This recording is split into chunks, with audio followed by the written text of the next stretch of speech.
On va parler cash. Si tu maintiens pas une vie sexuelle active avec ton copain ou ta copine, bah au bout d'un moment, t'es frustré. Et le fait d'être frustré, ça va empiéter sur d'autres choses dans lesquelles j'aurais peut-être pas réagi si je me serais fait tamponner bien comme il faut, tu vois. Et ça vaut pour les deux. Si un mec, il a pas fait l'amour, et bah peut-être il va être frustré et du coup ça va empiéter sur une réaction qu'il va avoir sur un autre truc et du coup ça va déclencher une embrouille parce qu'il était un peu plus sur les nerfs et de fou pour les meufs. C'est pareil. C'est exactement la même chose. Et même quand ça se passe, si ça se passe pas bien, qu'il y a pas... Ça, c'est pire, d'ailleurs. Quand tu maintiens une relation sexuelle avec quelqu'un, mais qu'elle se passe pas bien, t'es encore plus frustré parce que tu te dis, mais en fait, ça me...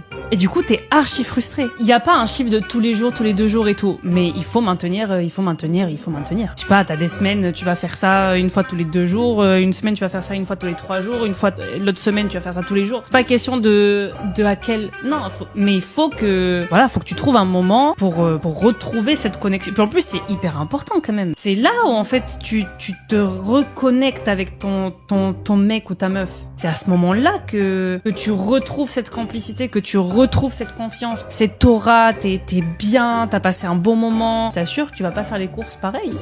Tu vas pas faire les courses pareil, tu vas pas lancer ta machine pareil, tu vas pas faire à manger pareil, tu vas pas aller au date d'après pareil.